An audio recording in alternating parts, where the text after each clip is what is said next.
Another day, another Compaq. This is another Compaq Contura 425. I bought this from an eBay seller. I got a pretty good deal on it. It's an unknown right now. We don't even know if it turns on. But it's got some parts that I'm going to need for the Compaq Contura 425 project that we've been working on for the past about 2 weeks or so. This one, it's in pretty good shape. The hinges feel good. Actually, very good. The spring isn't broken on the latch. It's intact. The keyboard looks amazing.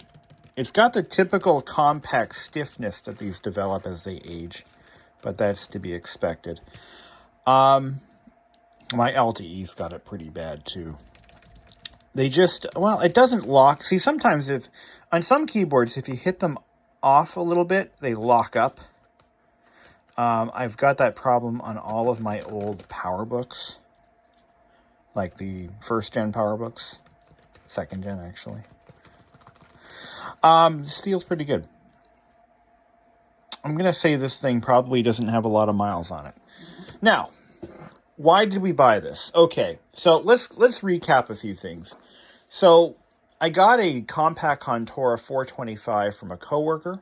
It belonged to his father, who had recently passed away.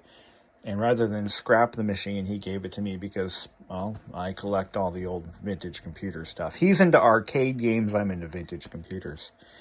Anyway, we started this series on a high note because the drive had been removed from that machine as it contained sensitive data, and I wasn't going to, look at a horse in the face, teeth, something like that. How does that analogy go? When you're given something, just accept it for what it is and don't be a jerk about it.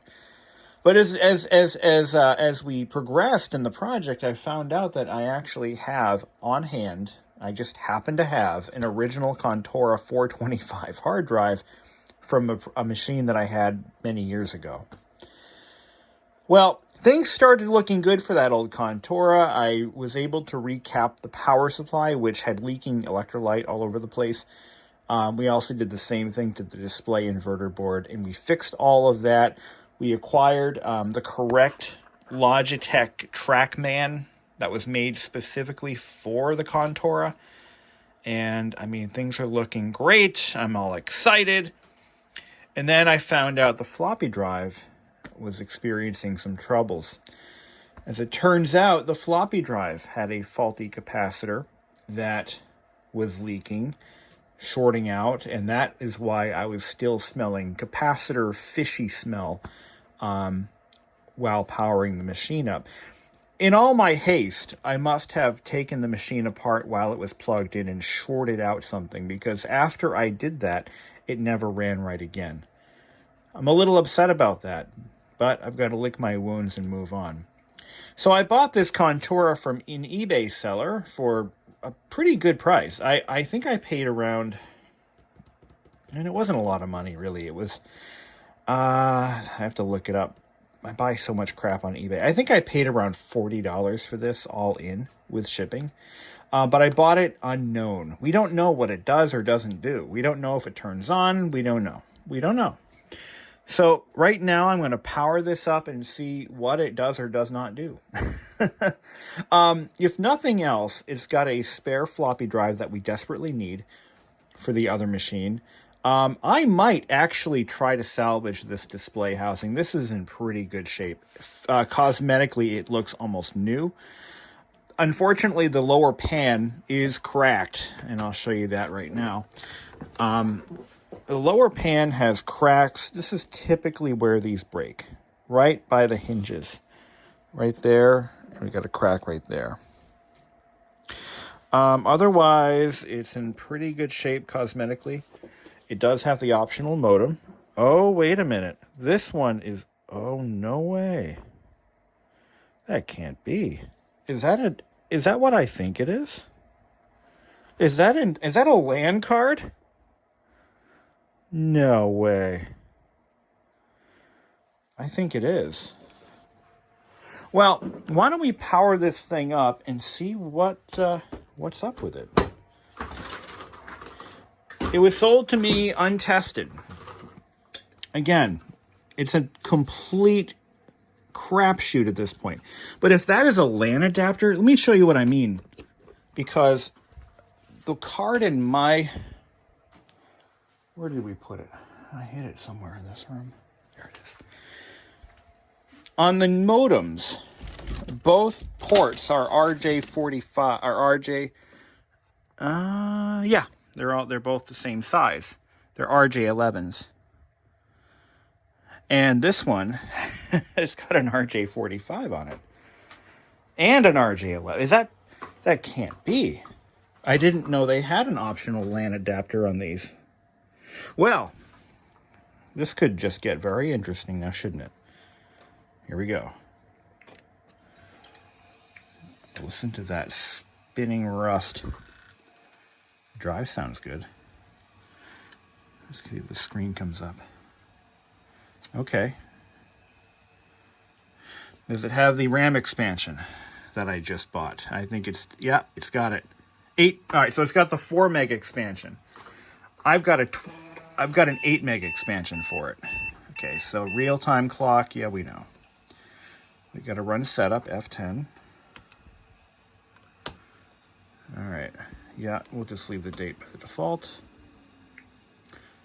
It's got a math coprocessor, which I believe was an option on this.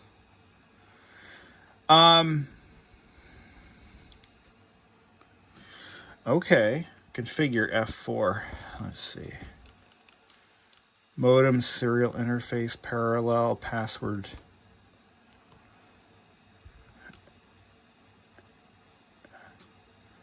Okay, yeah, it's got them. Okay, all right. You won't be able to tell in a BIOS from this time period. You can't tell whether it has onboard NIC or not. But it's got the 120 megabyte drive. All right, now I got to do a save and exit. This might have been an amazing find. If that's what that is, if that's what I think it is, this is a pretty good find. Because that adapter might be extremely rare. It could also be third party too. So I'm not going to get too excited until I know for sure what it is. All right, let's see what we have for an LS. Okay. This might be a better candidate for restoration. It does have Windows on it. It's got Windows for Workgroups. Oh my God, that's what that is. That's what that is. This is cool. This has a LAN adapter. I can't believe it. And it fires right, look at that. Okay. Okay, this is good. All right. Now what we need to do is we need to kind of separate the wheat from the chaff. We have to figure out, this display housing is in better shape than mine. So we have that. This upper pan or top case cover might be a better option too. We've got what could potentially be a functioning floppy drive. Let's find out right now. Let's see. I'm going to just exit out of Windows. It's easier to do this in DOS. Will it read a previously... See, here's a drive, by the way, for my other machine. And this is the cap that failed right here. Now, that cap was very, very hard to replace. Damn near impossible. And I think I might have screwed up. I think I screwed it up. So let's not make that mistake again. Let's just take a look. Does this drive work? It works. Okay, this drive is functional. Look at that, it worked. Okay, we're gonna leave that drive the hell alone. If it is leaking, we will replace the cap. We will do it. We have no choice. We have to replace it. But for the most part, I've already got a recapped power supply and an inverter board. So let's just take a breather. Just calm down. And this is so cool. We have a network adapter. I can't even believe that. didn't even know that was an option on the Contour. It's a combination. It's a modem and a LAN adapter. That's what it is. All right. Battery probably doesn't take a charge, but here's the other thing. Here's the other bonus. This is a double bonus, right? So we not only have a good keyboard, we have a good display housing, we have a good floppy drive, we have a rare adapter option here that I've never seen before. But we also have an OEM battery. Why an OEM battery? Well, the OEM battery is a better candidate for a rebuild or another candidate altogether. Now, these are nickel metal, no, they're NiCad batteries, not nickel metal hydride, I'm sorry. These are NiCad batteries in these. Those cells, I don't even know if I can get them, but I'm going to damn well try. NiCad batteries are essentially obsolete and have been replaced by nickel metal hydride pretty much from the 90s on. But the battery that's in the machine that I have over there, it's a replacement. So the quality, the reason I wanted an OEM battery is because the case quality is a little higher than the replacement batteries. So that, okay. I think I made a good purchase here. Now, in terms of value, I mean, these machines aren't worth a ton of money. That's not why we do this anyway, but it's definitely a... All right, enough of me yammering. Let's just get this thing apart. All right.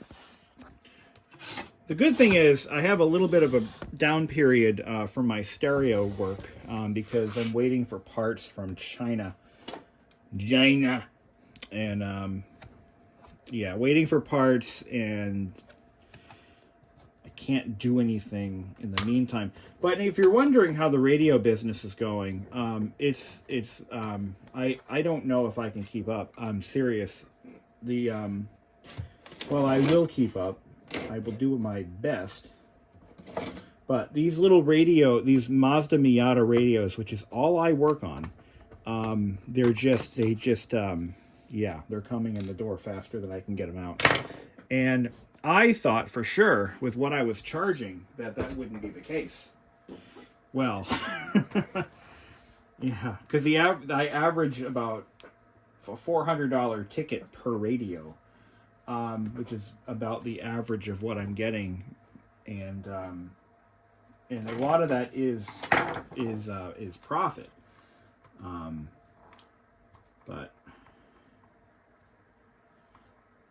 And despite all that, people want their cassette decks, man. So we're going to gingerly take this apart, very gently. Now, I expect to find that the hinge mounts are broken, but because they feel tight, it tells me that they're not as bad as I might imagine. So we got to be very careful. We don't want to break them if they're weak.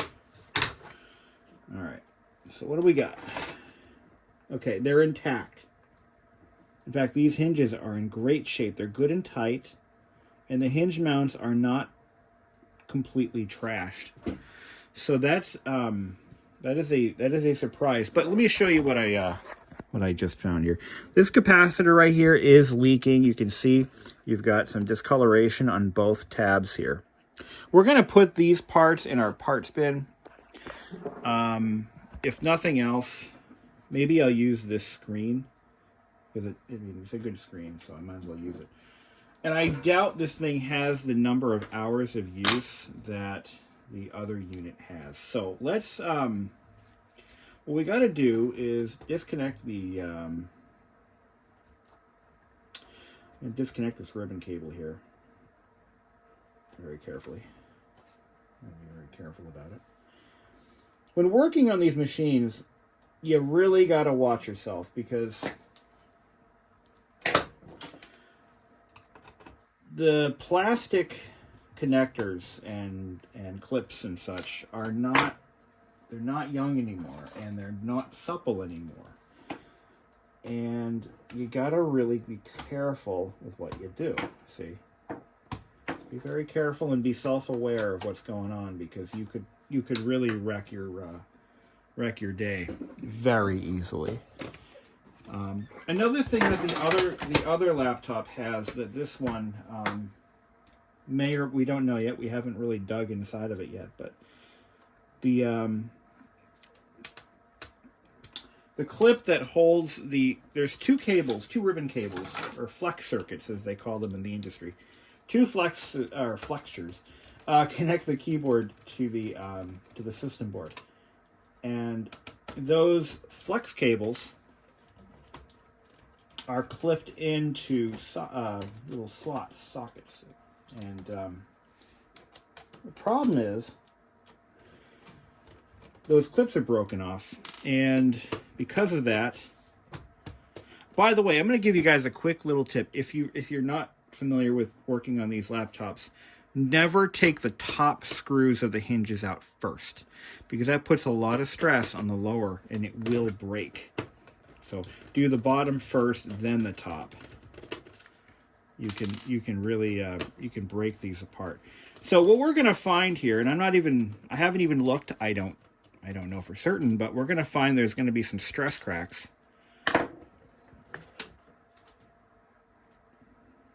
My God, Mother of God, that's impossible. That's impossible. That is, oh my, that is impossible. How is this not broken? It's not broken. All right, let me show you what I'm seeing. This is guys, this is crazy. I think this part's been replaced. I think it's been replaced. There are no stress cracks around these inserts at all. They're fine. They're like brand new. That is damn near impossible. I don't know how.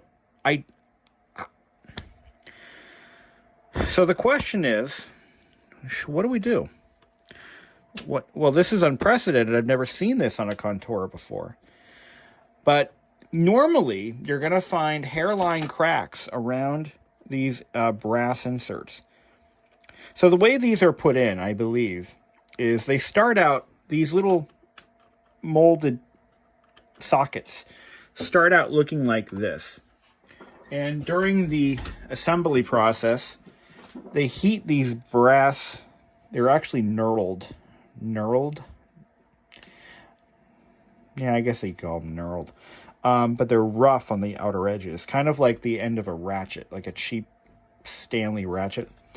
And they heat them up, and then they stuff them in, and the plastic cools around and locks them in place. Now, there's a fix that I have for these if there's hairline cracks or even complete failure, and that is to use epoxy, self-mixing epoxy, and you kind of reinforce everything with that epoxy. We're going to do that here. We're going to do that as a preventative measure because these will break. It's a matter of when, not if. So what I'm going to do is I'm going to kind of bend these tabs back. So give me some space to work.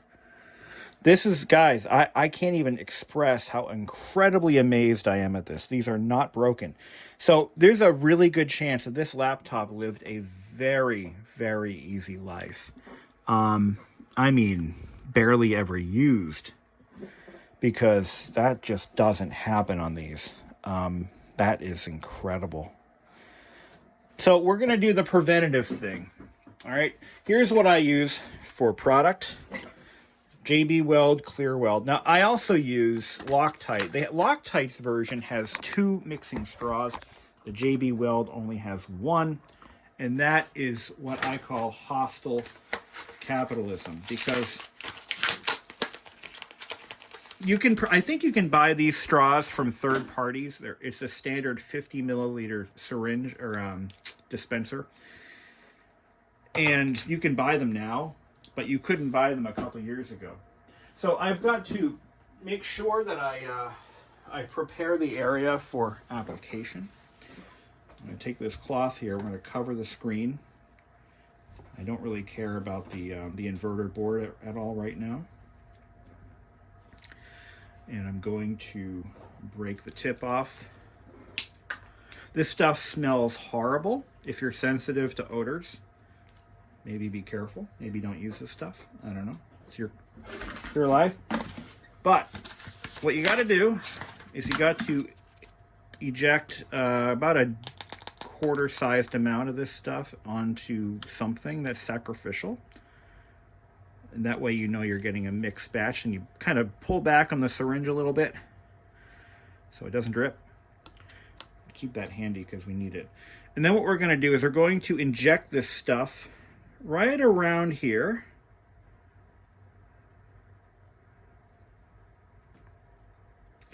Now what this is going to do for us is it's going to help to distribute the load better. And this stuff shrinks when it cures. Once it settles down, it's going to shrink a little bit. Don't get it in the insert. That would be perilously bad. But we're going to just kind of inject it all over the area and let it kind of settle down. You want to make sure that you don't have it, proud, if you will. You want it to, it's actually better if you have the hinge handy. There we go. So what this is going to do for us is it's going to distribute the force more evenly. This stuff hardens like plastic, okay? And yeah, it'll improve the longevity of these hinges because they will fail if you don't do this. Remember, this is ABS plastic. It's brittle when it's new, but as it ages, it turns into it just turns into something entirely different. So yeah, just do that on both sides.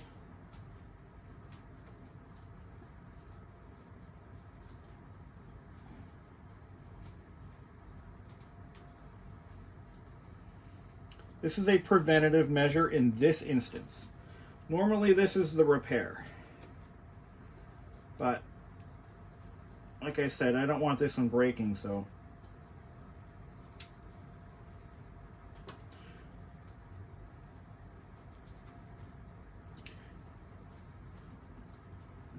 just kind of wipe the tip off of that.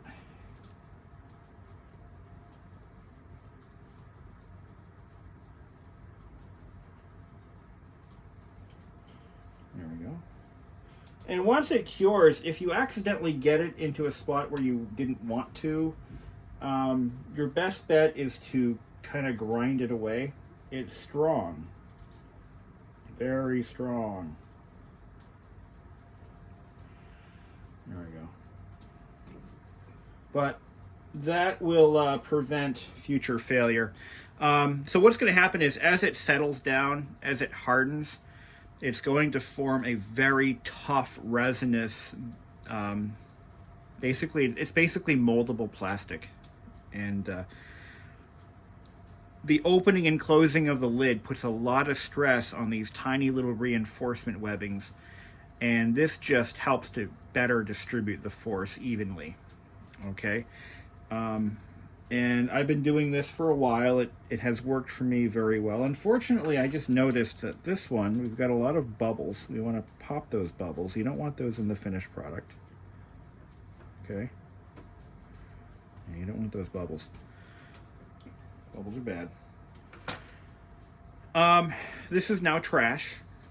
Can't use it anymore. Once this cures in the straw, it's done for. So I suggest doing more than one laptop at a time. Save yourself a little bit of money. There we go.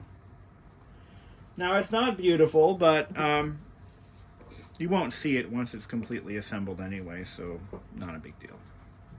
Now before it cures, I'm going to extract the hinges from this machine. And I want to mount them on there so that, because it'll also bond to the hinges pretty well. And but we gotta dig inside first. Rarely in life do you ever get a do-over like this. This is incredible, guys.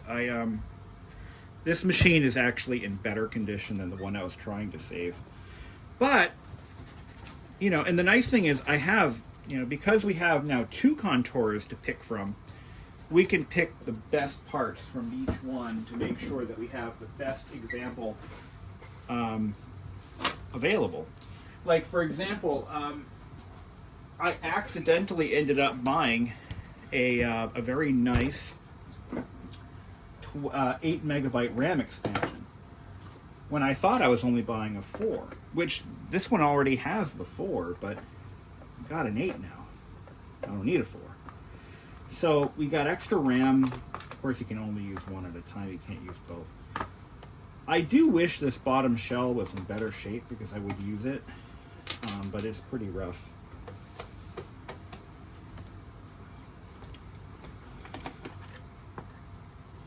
Now let's talk a little bit about the other options that the Contura came in. So there was a 325, which was a 386, which is that was the poverty spec model and wasn't very popular. I think by the time that came out, the 486 was the one to have. I've come across a few 386s over the years. Actually, a couple of them, to be honest. And my God, look at this. Look at this. All the broken pieces that were on my other one, they're not broken on this one. So that, this is getting better and better. All right, I need the hinges. We got to mount these hinges now. We can't wait for that. So we got to mount them right now. All right, let's do it. Yeah, I don't want to wait too long. Now these hinges are stiff. These are a completely different design, actually. Remember that trick I told you guys about early on? Where you heat them up and then you dunk oil in them? Well, that's what we're going to do here. All right, so here's the thing. Here's the deal. You got to take some motor oil. This just happens to be blue because they're to be different, I guess. What we're going to do is we're going to heat the hinges up until they start smoking. So that's part of it. So what I'm going to do is I'm going to hold the hinge with a pair of pliers, which I have here somewhere. Where are those pliers? Oh, there they are. And then what we're going to do is, once it starts to smoke, you're going to dunk it into the oil. Trust me, this works. I've done this a lot. I'm going to heat it to 400. What this is going to do is it's going to soften the existing grease that's in there, or whatever lubricant that they use at the factory.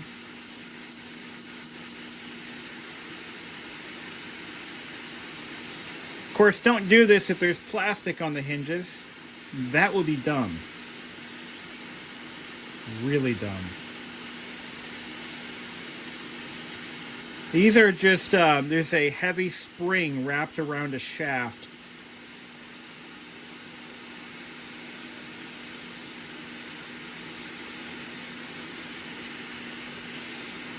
Get it nice and cherry.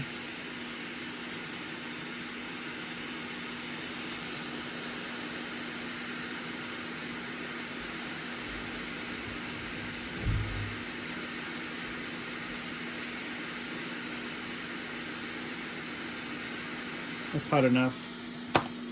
And then just dunk it in the oil. Do the same thing for the other one.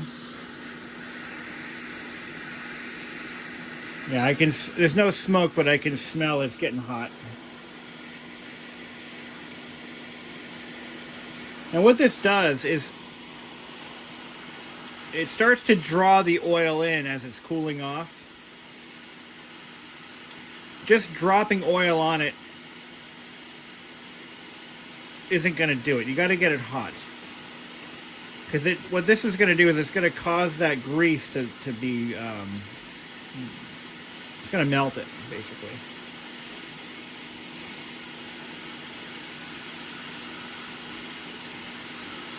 Now, the reason you want to do this is because if we don't do this,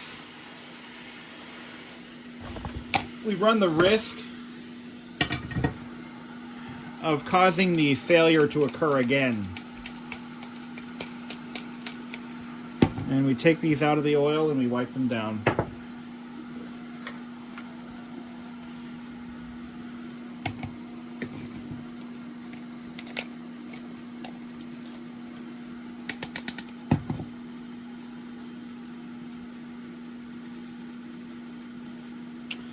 And the end result is a hinge that's going to move smoother than X-Lax.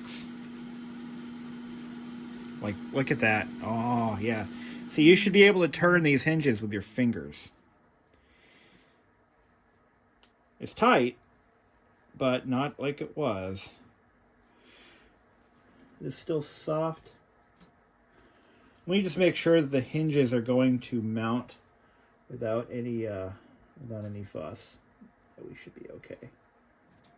Yeah, that should be fine. Yeah, this is going to be a success. I'm going to do this again. It feels a little rough. I'm going to heat it up again, and I'm going to let's grab the other one. Yeah, let's do that one again. Oh yeah, nice and smooth. So we're going to work the hinge a few times, and we're going to heat it up again, and then we're going to dunk it again. Okay? And make sure that yep, okay, we should be fine there too. But like I said, this is going to prevent a future failure. Now, some people would rather disassemble the hinge. I don't like doing that because I just don't like doing that. That's a very difficult task. But yeah, you want to work that hinge back and forth there. I'm going to run the temperature up a little higher. You could also do this with a torch, but since I have a hot air gun or a hot air station, I'm going to use that. Got to get my money's worth out of it. Get it nice and toasty.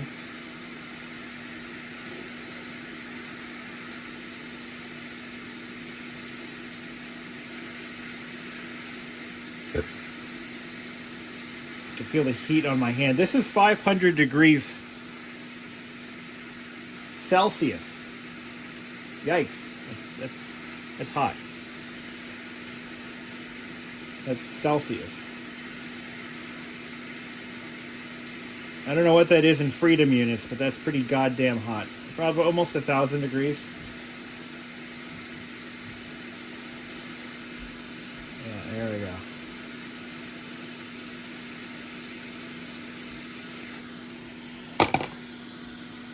Do the other one again. You don't want to set the alarms off, but you do want to get it toasty.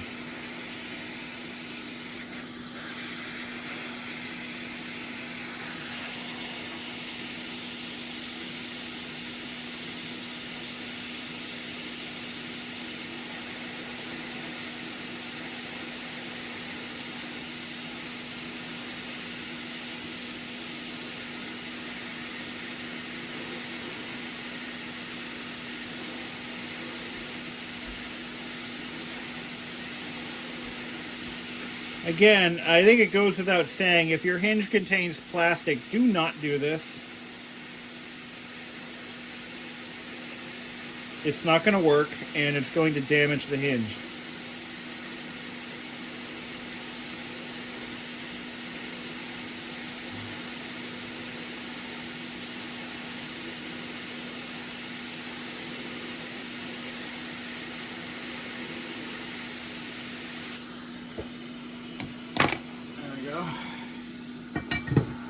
That's it.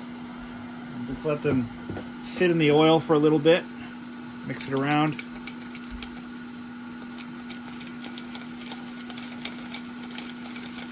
This is just motor oil. This is 10W30. And it's blue because it's Toro brand. Toro dyes their oil blue for some reason. I don't know why. That's all they had at the hardware store when I went to go buy oil for the mower. And that should do it. And then we're going to work the hinge a little bit while the oil is still all over it. It smells like burning in here now. Lovely.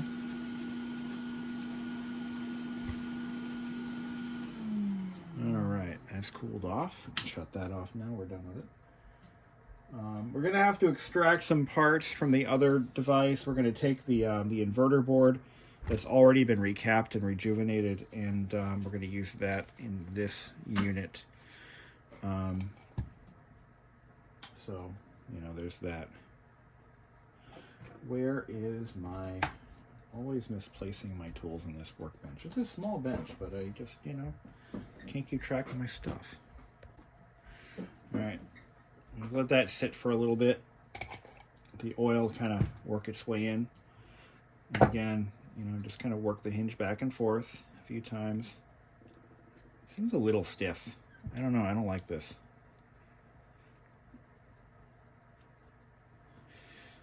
Yeah, this is a completely different hinge design than what I have in the other one. I'm not sure I like these hinges. They seem a little stiffer, and I don't like that. Even the oil trick, it helped. It's smoother, but it's still a little bit like there's a lot of, it takes a lot of force, a lot more than I think it should, to get these to move. You'll notice that the spring they used on this style hinge is a, there's no coil spring behind this. This is it clamps down. And I don't know if this is an earlier production or a later production. Let me look at the bottom of the keyboard and see what it says. I'm going to have to unscrew it to do that. But I suspect this is possibly an earlier production than what I had. But yeah, this hinge is very tight. I don't like that at all. But that's what I got. So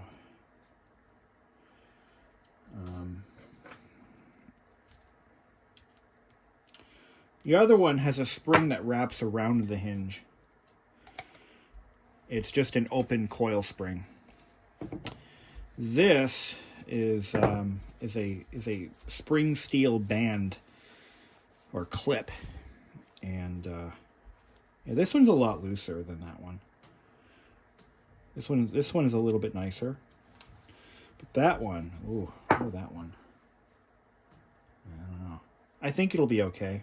So we're just gonna put it back together and move on to the next phase of our project. Maybe it just needs to be worked a little bit. Okay. All right. So let's put these in their places, and we'll let the epoxy do its curing. What an impressive find! So we don't want to blow this out. We don't want to blow this one up. No, we don't want to do that. We don't want to let that happen. No, not again. Not again. Never again.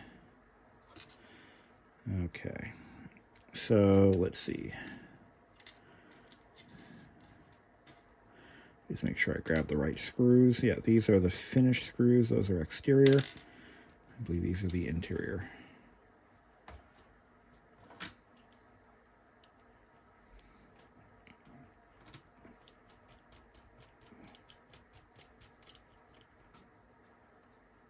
Okay. Also, don't be shy about tightening these down, because they do need to be tight. One of the reasons that these fail is because these screws work their way loose. And what that's going to do is it's going to, it changes or alters the, okay, it alters the torque spread. And that can be detrimental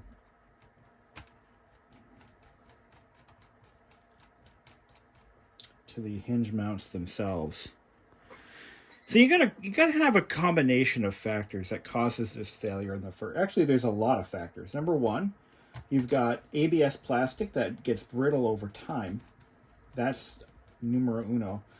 But you've got hinge screws that loosen up, and once they're loose, when you go to open the screen, yeah, see, that's not bad.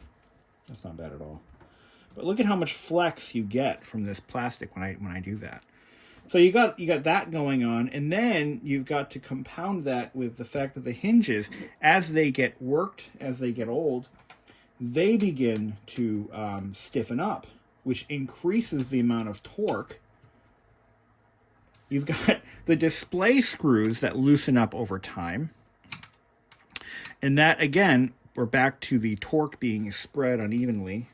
And it's just a calamity of problems that causes these to fail. And they were not a very good design to begin with. So it's just a cacophony of problems.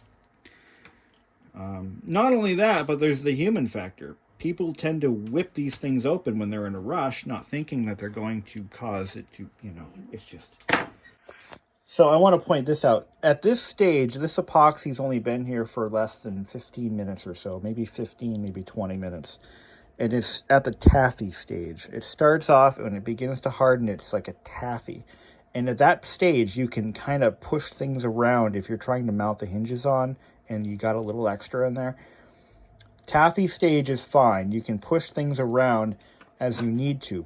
But give it an hour, give it 2 hours. The longer you wait, the harder it gets. Eventually, after 24 hours, it's fully cured, and it's like concrete. So we're at a good point here.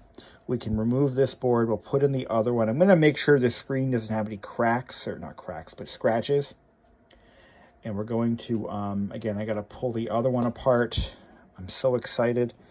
I got a little bit of brokenness on these little clips here, but that's fine. That's going to happen. It's old.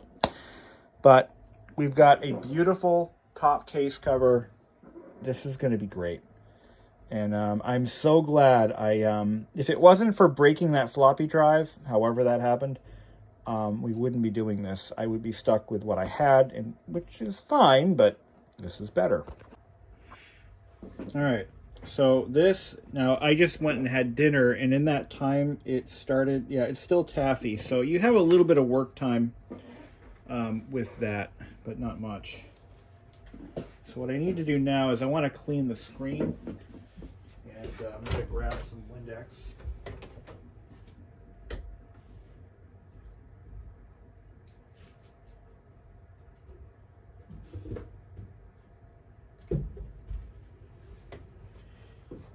We're going to clean this up a little bit and make sure it's not scratched or scuffed, because I want the nicest screen possible on this device. This is a full restoration. Oh, on another note, while we're chatting, I will be at VCF 2023 East. VCF East 2023. And I hope to see a lot of you guys there. It will be kind of cool. But I've already booked the hotel room and paid for it, so I will be there. Or I will be square. So that looks okay. This is just oil. That's fine. We can clean that later. But I wanted to clean the screen before I put it back in the shell, because it's easier to do that way. All right, so we'll put our display aside. Now, what I want to do next is we're going to pick a few parts out of our what is now our donor machine, and we're going to be using the lower shell, which has no cracks at all, and even the display housing is kind of munched up on this thing. It's got this damage here. So this is good. This is going to be good. So we'll take this off. I'm saving the best for last. We're going to take a look at what's actually in the machine we're now rebuilding and see what we ended up with. I have never seen that card before. I've owned a lot of Conturas over the years. I've never seen that one before. So this is going to be exciting. I don't know if it's aftermarket. I don't really know what to make of it, to be honest. So we'll take our screen out. We're going to need our power. Yeah, see, my RTV fix for the latch, it worked great. Better than expected. But we also need the battery. We need the CMOS battery out of this thing, so we'll take that too. Okay, so we'll take this off. I'm going to undo the ground screw.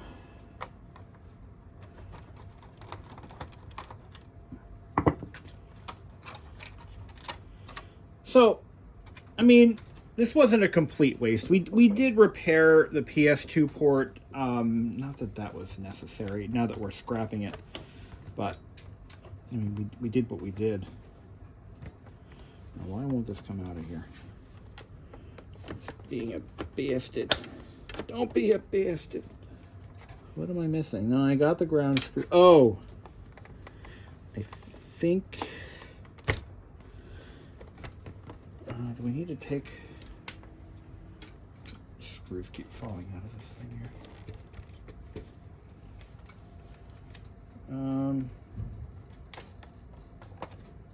I think I have to close it partially, and then look. Yeah, there we go.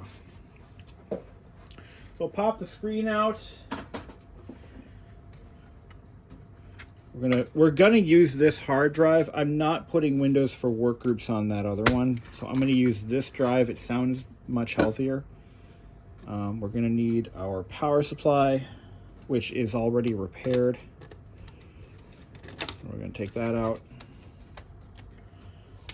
Okay. I don't want to have to double my efforts and rebuild another power supply, so we're going to take this 12 megabyte expansion out. That's going to go in the other machine. Take this modem. Everything has got to come out anyway because we're going to pull the logic board out of this.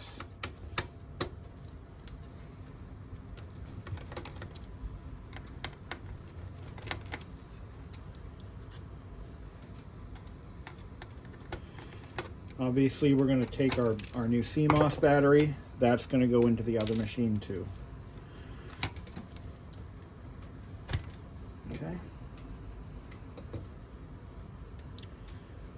And this thing doesn't matter at this point. We don't need that. Take these screws out. And we'll have ourselves a nice usable pan.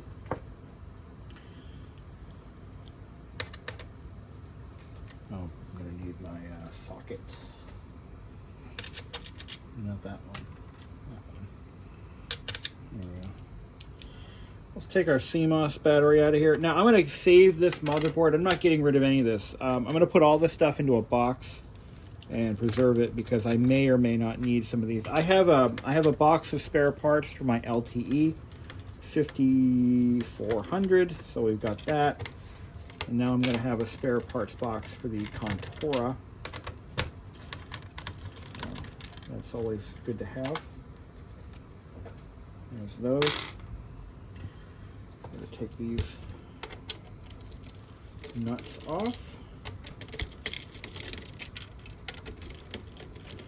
So that kind of, that little bit of news that I wasn't expecting, that they actually did make a built-in Ethernet adapter, that kind of legitimizes the Contura as a business machine. That changes the game. I did not know that was a thing. Never seen one before. I just didn't figure that Compaq ever considered this as a legitimate business workstation, but as it turns out, they did. But it was a low-cost option when you're cross-shopping, you know, the Compaq brand against, you know, the rivals such as IBM and Asus. Not Asus didn't exist; they were making motherboards. But yeah, when you're kind of cross-shopping the options and you're trying to save a few bucks, the Contura would have been a viable option. Not a good one, but a viable option. So this one has the i46SL. Is there a socket on this board for a coprocessor? Because the other machine has a coprocessor. I didn't notice whether this one did or not. It looks like maybe the SL has one built in. That could be too. That could be. But there are no sockets for an optional coprocessor. I just assumed that this machine did not have a coprocessor because it was, again, a low-cost machine. See, back in the day, back in the 90s, having a math coprocessor was an option, and not a cheap one in some cases. The coprocessor was to handle complex mathematical calculations, and it took some of the load off of the CPU, depending on what you were doing with the machine. So that was definitely a thing that you could have. You'll find that some of the less expensive computers, such as anything featuring a 486 SX processor. The SX was the base model 486, and the DX was the one with the coprocessor. Same with the 386 processor as well.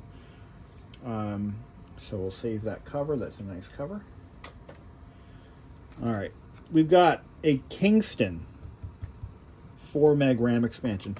This screw I'm going to save because I don't have the correct one. I have something that fits, but I don't have the right screw. Now I do. Okay. Pull the keyboard out. And good. We have 2 good clips. Oh boy. Get one out. This is where you got to be careful. These old clips right here, these are very fragile. You want to be very. There we go. Ooh, I think I broke it already. No, I didn't break it. It's good. It's still good. All right. Let's take the cable out. Yeah, it's not cracked. Good. All right. Production date is, drum roll please, 1/12 of 93. And the other one, I believe, is in 92. 6 of 93. Okay, so this is the older version of the Contura, so that explains a few things. All right, so we have good clips. We didn't break anything. Let's look at this this modem / Ethernet adapter and see what it is. I'm going to have to write down the model number to make sure, but it's looking pretty aftermarket right now. Okay, it is a Series 2818 SpeedPack 144 modem. It may or may not be what I thought it. Oh, wait a second. There's two boards here. The other one, write down the part number on it and we'll look it up in a minute and see what it is. But this lower board doesn't say anything on it. It looks like it's 2 separate components piggybacked onto one adapter. Does this pop off? Yeah, I think it does. And I don't want to flex the board too much, or at all, if I can avoid it. I'm going to look this up. I believe this is exactly what I thought it was. That is an RJ45 and an RJ11. Let me look this up right now. Okay, I did the homework and I got an A+. This is not a network interface. It actually is something that I completely forgot about. It is a cell modem. Well, kinda. So this RJ45 jack is, I believe, proprietary, and it plugs into a Motorola adapter that you can connect to whatever Motorola phone you had at the time that supported this option.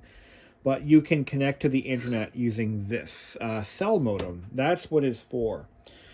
So it's good to know. Good to know that if I ever decide to party like it's 1989, I can certainly do that. I can connect my phone to this computer. I will be putting it into the new build, or to the final product, because it's kind of a neat little piece of history. Pull this hard drive out. This will be saved and preserved. I now have a spare drive in case I need it. I want to take a moment to talk about my stance on using solid state options on these old laptops. I personally choose not to. It is a preference that I have. I prefer not to use those options.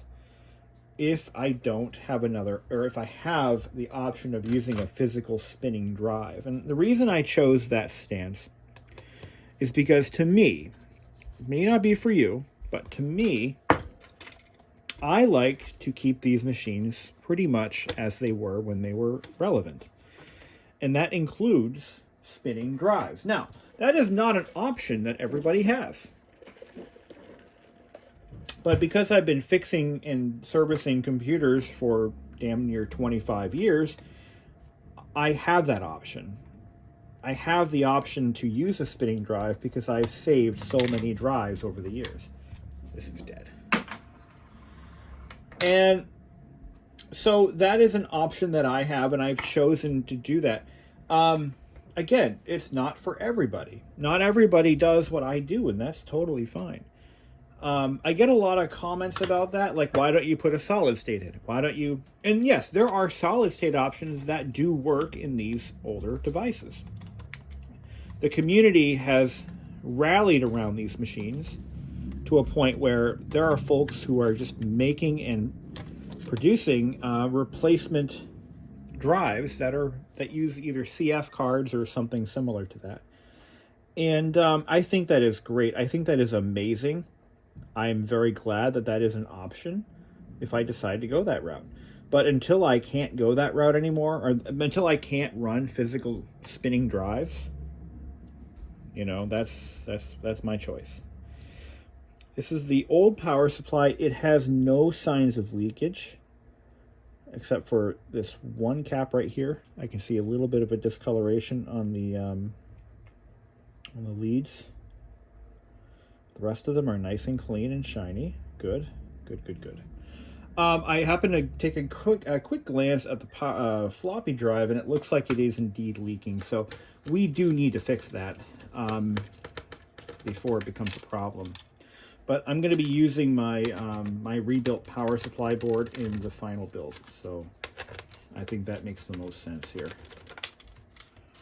So I got to take those off. And but yeah, and the reason I choose what I choose, since I know it is relevant, the reason that I've chosen to go that route is because, to me, vintage computing isn't just using Windows 3.1, okay? It's listening to the hard drive as it seeks data. It's listening to the spindle motor itself. It's just part of the authentic experience. For me, it's like, you know, you go to the Olive Garden, right? Because you want Italian food. Well, to me, using a solid state and a 35-year-old laptop is like going to Olive Garden on a date with an Italian chick. It's not authentic. It's inauthentic. And, you know, your date is going to notice that. But the little tiny Italian place that's, you know, in the bad part of the city, that serves authentic home-cooked Italian food, that's what using a spinning hard drive is like. That's a terrible analogy, but you get what I'm trying to say.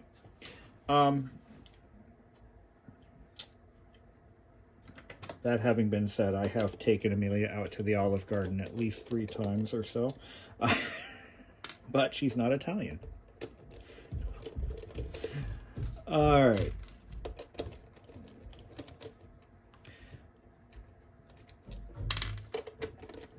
But you want to experience vintage computing at its finest, you gotta have one of these.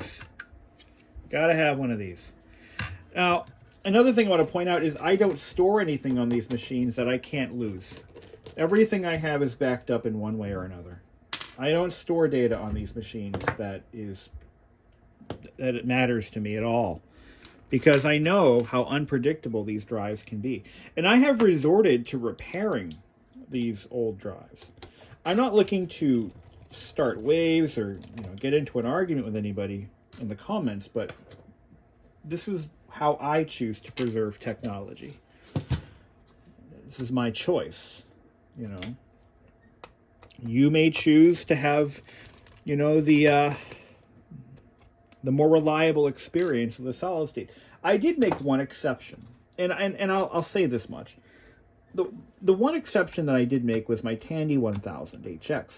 Now that computer did not have an optional hard drive. You could not buy a hard drive. Maybe you could, but I've never seen one. But you couldn't buy a hard drive for that from Radio Shack when it was new.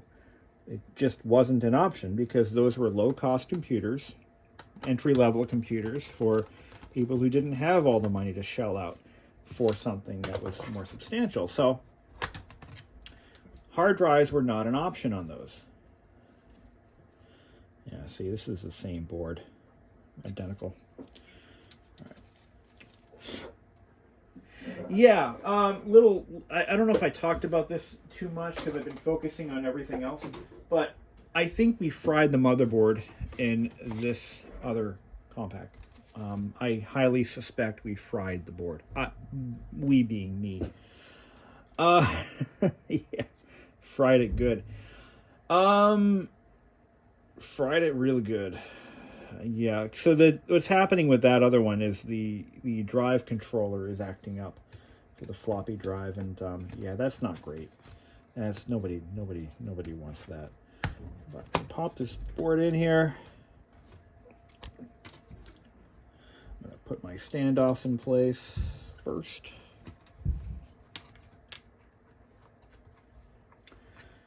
All right. Yeah, I don't like Olive Garden. Maybe that's the boiled down version of what I'm trying to say. I hate the Olive Garden. I do hate the Olive Garden, actually. You know, when you get the salad at the table, it's like there's like one olive in it. And it's like, this is the Olive Garden. You should put more olives in your salad. It's kind of your thing, right? It's kind of your namesake. The Olive Garden. When they say the olive, they literally mean the one olive in your salad. Is what I think they mean by that.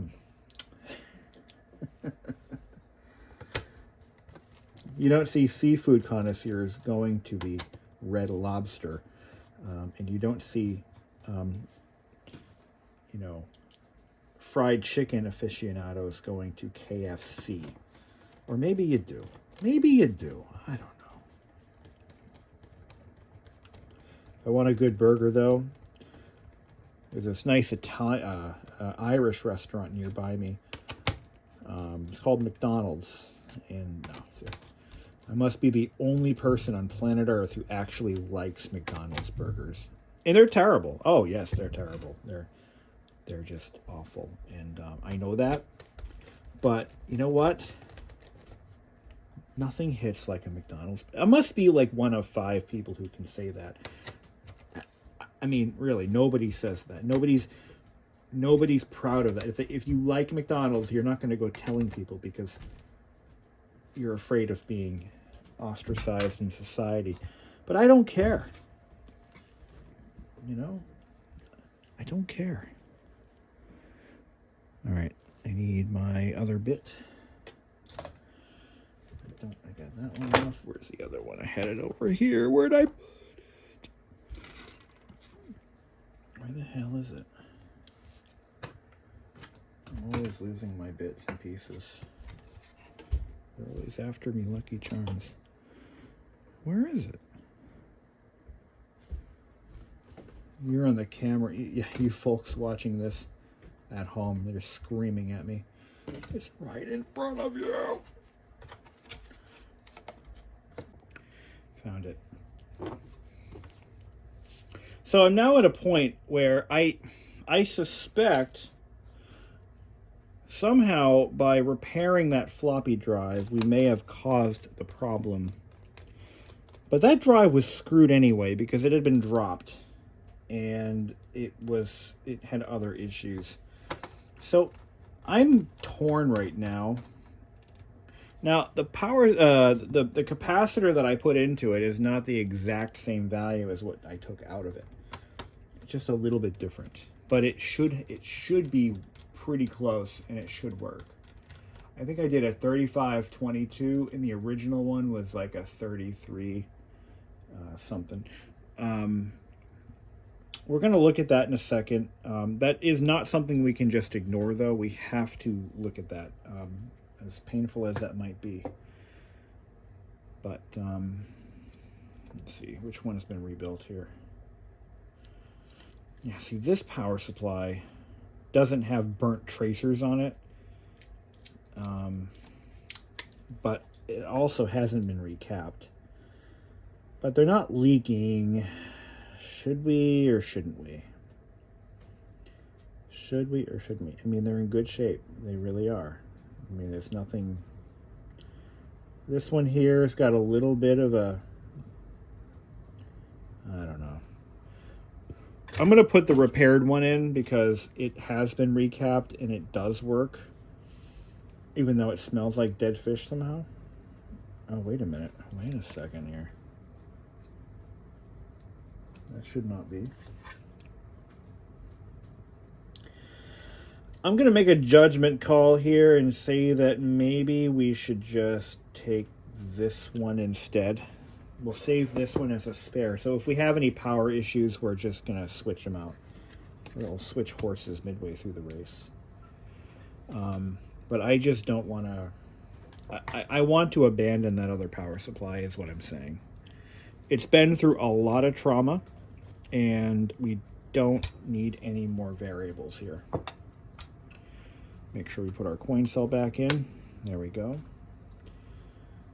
Let's put the cellular modem compatible card in there. Oh, display's got to go on first. So let's do that. Let's put the hard drive in since we're here. Which one are we using? We got this guy and we got this guy. They're both 120s, and I don't remember which one's which. They look exactly the same. Okay. CP. Nope. Yep. Okay. That's magical. They're exactly the same. I got them mixed up. What is he? They smell the same. All right. Well, let's just grab this one and see what happens.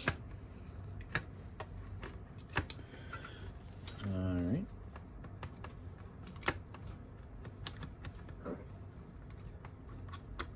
Okay, well, you suck. There we go. I guess we'll find out. We're going to fire it up and see what it does, and then we'll know whether we got the right one or not. In the meantime, I'm going to pull the recapped inverter board out of this guy. And, yeah, we'll do that now. Okay. But, yeah, notice how the hinges on this one, it's just an open spring. This is a later production. So it's possible that they did this as a cost-saving measure, or maybe these were just a better hinge. We don't know. Manufacturers are constantly revising their products, so it's hard to sometimes keep track of that. But I'm very grateful that we found a better laptop, a totally better unit to build from. That is a blessing that you don't always get. And because we bought it pretty much untested, the bidding didn't really go high on it. Other people were steering clear of it because it's an unknown. And when buying electronics, especially off of eBay, you know, if it's not working at the time of purchase, the general consensus is, I believe, that the seller knows something. Like, they know there's something wrong with it, but they're not disclosing it. See, selling something as is, untested, is a long-standing tradition amongst shysters who are knowingly selling faulty products. See, they know it's dead. They're just hoping you don't catch on to it, you know. But after many years of buying and selling vintage computers and other technology, I know better. But in this case, all I thought I needed was potentially a motherboard, and those don't usually go bad in these. I mean, those are usually pretty stable. It's everything else that breaks in them, you know. So there's our recapped display board. We're going to use this one. This is a good display. We're going to hang on to that. It's a good hinge. It's a good shell too. I may entertain, if somebody really needs one and asks me nicely, I might send it to you. Because I know how hard it is to find one for a Contura. And if you're looking for one and you need one to restore a Contura, let me know. Maybe I can help you out. I'm a nice guy, and maybe we can figure it out. I've had a lot of folks recently help me out with a few parts that I needed, and I just want to kind of share the wealth, you know. So we've got, this is a good board. It's not burnt up or anything, so we have that. It just needs that cap changed. It is leaking, so we're gonna have to do that if we need to use it again. So let me take a look and compare the two, because yeah, this one's got, yep, definitely got some discolored tracks on it from that cap. You see everything around this capacitor has started to discolor because it's kind of let its juice loose, and that juice is corrosive and conductive. So you want to kind of fix these before they blow the hell up, you know. So we're going to put this in place. Thankfully, I bought a 425 and not a 425C, because there is a 425C that was available at a similar price point. Also untested, unknown, maybe good, maybe bad. Yeah, that is the not creepiest, but that is the shadiest cop-out that a lot of sellers will use. Untested, unknown, basically buyer beware. They're not going to come out and tell you that it's dead because you're not going to buy it, right? That's the general thinking behind it. Because if you know it's dead, why would you buy it? They're like, instead of doing that, well, we'll just sell it as untested, unknown. Although you as the seller know damn well what you're selling. You just want full. You want that element of surprise, that element of mystery. Maybe there's nothing wrong with it. Well, as you can see here, it paid off. I took that chance, and it worked out for the better. All right. So we can, at this point, we can just go ahead and, yeah, see, this is so good. We can just go ahead and put our bezel on. I have two bezels to choose from. I'm going to pick the better of the two, obviously. I've got this one. It's got a little bit of staining on it. I think this is the one from this machine. Oh, real quick, make sure your sliders are all in the same direction at their max. So when you put the cover on, you slide these all the way to the extreme. I've got two of these covers, so let's take a look at them both. They both have really no defects at all. Let's look at the back side and check for any broken clips. Okay, all right, we've already got, this one's already a winner. This one's got no broken clips. This one's got 2 broken clips. So we're going to use this one. Everything's all hooked up, screws are in place, everything's tight and right. We don't need to do anything else inside here, so we'll just go ahead and slide this on like that. Make sure our sliders are lined up correctly before we go any further, and they are fine. Okay, good.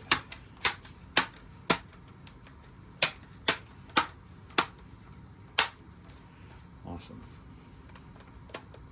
Everything's good. Everything's tight. Good, good. Snap, snap, snap. And put the screws in. There's only one screw. Now, the Contura and the LTE of this generation both suffered a lot of the same problems. And capacitors are one of them, but also broken plastics is another. I have yet to find an LTE from this era that does not have broken plastics. The 5000 series, I think they went to a more flexible plastic. It's a little more giving, less brittle. But the Conturas, they just got the worst plastics, and they just didn't hold up very well. I'm gonna clean this up and then we'll put it on. Okay, here we go. So we're gonna use the Windex. A lot of folks don't like to use Windex on polarizers. I personally haven't had an issue, but your mileage may vary. But yeah, a lot of folks are adamant, do not use Windex on polarizers. Well, I've been doing it for 25 years and I have yet to have one go bad on me. The only time that I've ever had a problem with Windex, and I don't even know if it's Windex, it could be something else, but I have a plasma TV that I bought in 2010. Bought it brand new, and within 5 years, the anti-reflective coating completely failed on the screen. Now that could be Windex, that could be from just a bad formulation, that could be anything, you know. A little bit of tape on that. Man, this is so crazy. I mean, I was not expecting this. When I placed the order for this machine, I'm thinking I'm going to get a couple of parts out of it, and I did not expect to make it, like, turn this into the actual machine we end up rebuilding. That was not planned.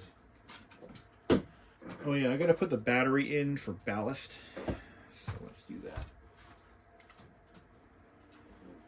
I have a battery that actually takes a charge. I might just put that one in. So we'll use that one instead. If I can find it. Looking on my shelf. I think it's more on the shelf. We're not going to button anything up until we know we have the right drive. I should point that out. We're not going to do that until we have the right... because I think I put the wrong drive in. We don't know yet, but we'll find out shortly. So, but yeah. Another thing. Okay, yeah, that's fine. All right, so let's put this together. Put the display in. Get the hinges lined up. There we go. Alright. Okay.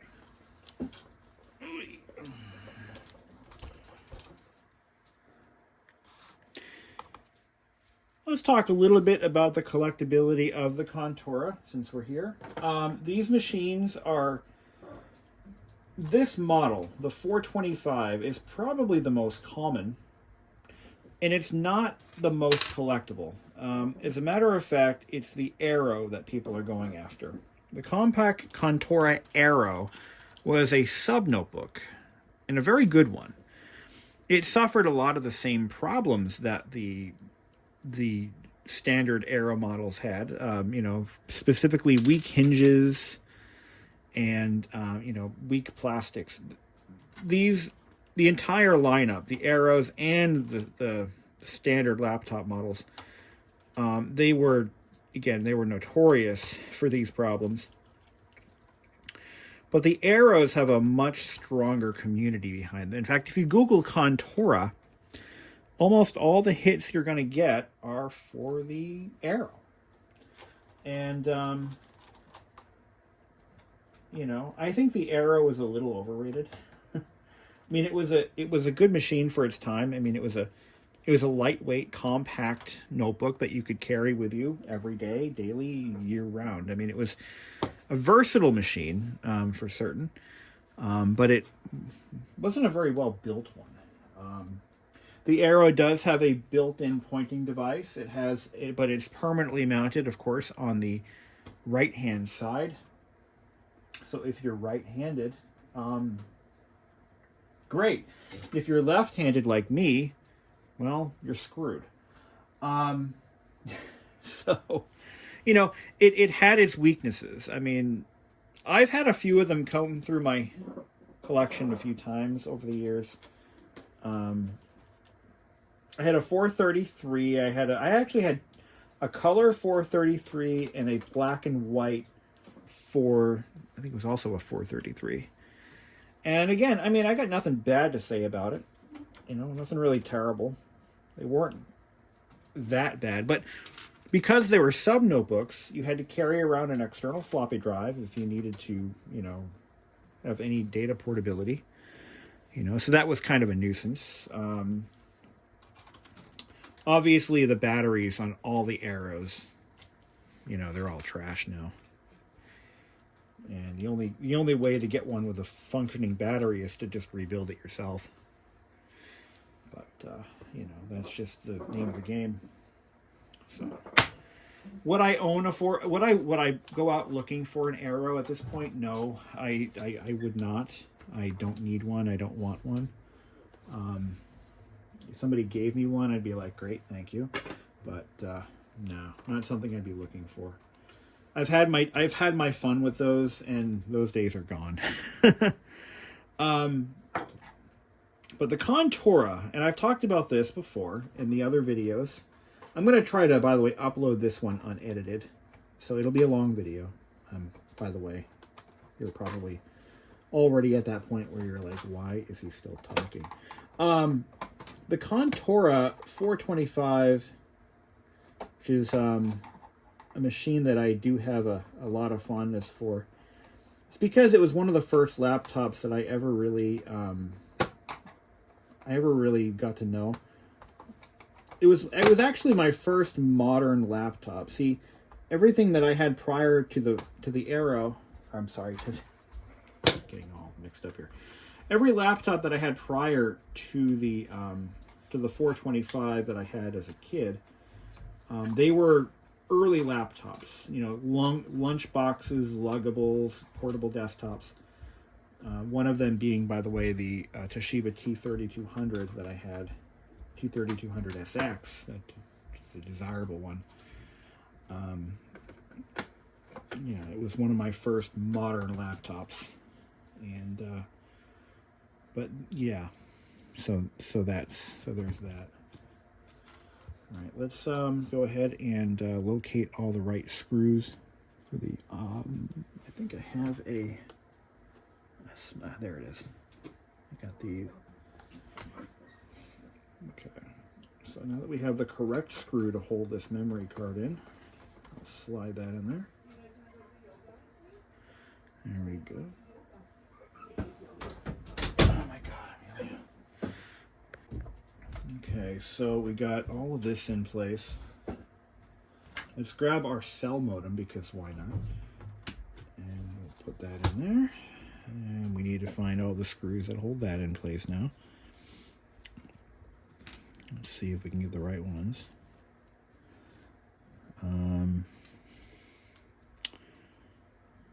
Okay. They were the long screws. Let's see here. So as I mentioned earlier, I got sidetracked a few times, but as I mentioned earlier, I will be at VCF East. That is the plan. And unless something catastrophic happens from now until then, I will be there. I'm going to be bringing my LTE 5400. I think that would be appropriate. And that's the plan, Stan. We'll have the 5400, and I assume RetroTech Chris will also be there. Actually, he's the one who told me to go. More or less suggested strongly that I go, and I'm like, all right, fine, I'll go. But yeah, so that's going to happen in April. So yeah, like not too far from now, and that should be a good time. I'll get to meet some of you folks, I hope. And yeah. I'm bringing the LTE because it's the only one that I have with a rebuilt battery. the only vintage machine that I have with a rebuilt battery, and I think that'd be a lot of fun. I'll get to meet the man in person who is the savior of all things LTE. That's Retrotech Chris. He's a really cool guy, and yeah, that'll be exciting. I can't wait. All right, now we're at a crossroads. Now I got the. Let's take a look at our floppy drive real quick. So I found out through some of my own exploration that the floppy drive has a capacitor that will often be overlooked by damn near everyone and everyone they know. There is a very difficult to get to capacitor here. I'm not even sure how I'm going to do this one again. It is in the worst location. Well, it could be worse, but not great. Not great. And we need to check it, because if there is no leakage, that is, I don't see any residue, I'm going to leave it the hell alone. If I see residue, I am obligated to deal with it. I don't want to do this because the last floppy drive blew up. Now, I think it blew up for other reasons, because I found little bits of metal that were lodged free and probably shorted out the drive internally, and, well, that happened. These things happen from time to time. But let's take a look, shall we? So we're going to crack this open. Now, this is not the drive that is known for belt failures. That honor goes to the Citizen drive used on the early LTEs. For whatever reason, they used a Canon floppy on the Conturas, and guess what? It's pretty stable. It's actually a damn good drive otherwise. Okay, the offending cap, I'm looking right at it, and it's a 33 microfarad 10 volt. Now, I subbed it for a, let's see, I think I used, oh, you know what? Oh, no. Ah, I know what I did wrong. Oops. What did I put in the other one? Where is that drive? Where is that hot mess of a drive? I think I know what I did wrong. I think I reversed the numbers stupidly, and I put like a 33 volts. Oh, there it is. What did I use? Yeah, I'd say rookie mistake, but I know better. I think I just, in my head, I flipped the numbers around. Yeah, I put a 2235. Well, that's not good. That's probably what happened here. I completely screwed that up. And I lived to tell the tale, but the drive didn't. In the trash it goes. But not only that, but that drive also suffered other issues. It was dropped, first of all, which caused this cover right here to break off. You can see in the newer drive, they've changed the design a little bit. Here, let's take a look. So on this drive here, there's this little metal, there's no metal plate on that. This one's got a metal plate on it. And it looks like it was never there to begin with, so we didn't lose anything. What's under this? So this metal plate broke off, and this metal plate broke off. And they were just kind of rattling around inside. And is there anything under this on this version of the drive? Let's take a look. I mean, these are only a few months apart in terms of production, but no, there's nothing there. So why did they put that plate there? I don't know. Didn't need to be there. So, okay. I'll take it. Now, while we're inside this drive, why don't we just do a little bit of reconnaissance? I'm gonna grab my. I got a jar of grease that is usually right here, but it's, again, I got like 50 projects going on right now. Where's my little grease jar? don't know where my needle grease jar is. My grease jar's missing. I think I used it somewhere else. Hold on a second. There it is. So what we'll do, since we're in there anyway, we'll just apply a dab-a-doodle of grease in some of the slidey bits and call it good. Put a little bit there. Not going to hurt anything. And we'll put a little bit, let's see, a little bit of dabble there. Anything that looks like it might benefit from it. You don't use a lot, just a little bit. Put a little bit on the head, screw right there. Let that kind of do its thing.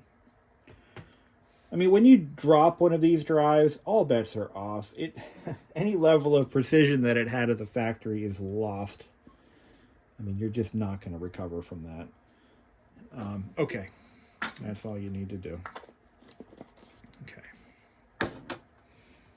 And there was another little metal cover that broke. Oh, we got to clean the heads. It's better to do it when it's apart than when you're using. I don't like the floppy head cleaners. They almost never work. What I like to do is you just gently, don't lift it too much because you'll stress out the springs. But just kind of rub it up, dub.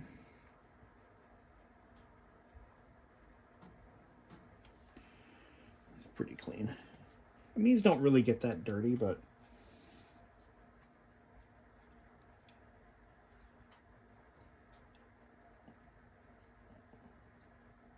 okay. That's all we need to do. Also, watch out. I keep doing this. Like, don't grab it like this. You can break off the little piton on the end of this door. And once that happens, just take the door off. It's done. You're not going to fix that. I mean, there are ways to fix it, but they're just too involved. It involves finding the right diameter piece of steel or other metal and just hot melting it into the door. I've had to do that before on other drives, and it's not fun to do. Just don't do that. So we're leaving this alone because that capacitor isn't leaking. Okay? The drive tested good. We're going to leave it alone. And I don't even have the right cap. I have something that's completely way off, and I think that may be why we have so many problems, because I kind of fudged it. I put the wrong cap in there. Whoops. Don't do that. That's bad news, bears. Just don't do that. So I may have caused my own problem. Well, I know I did. I mean, that's not even a secret. But could have been prevented, that's all. Could have been prevented. In terms of the power supply, I could use my recapped one. I mean, it's like brand new again. I don't know. I think I'm gonna do that because it's probably the right thing to do. It's probably the right thing to do in this case. I mean, we know it works, so we're gonna use it. The little screws back in. Oh my god, that little heater in this office is so good. I bought one of those little portable radiant heaters and or infrared heaters, and it works a little too well sometimes. I'm roasting right now. I better turn it off because my light bill is going to pay the price. I had the remote here. There it is. Under the pile of parts. Let's turn it down. There we go. It's 65 in here and I'm absolutely sweating.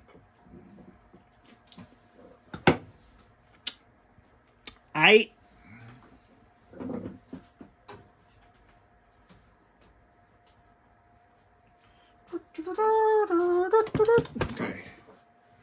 Look at how scratch-free this thing is.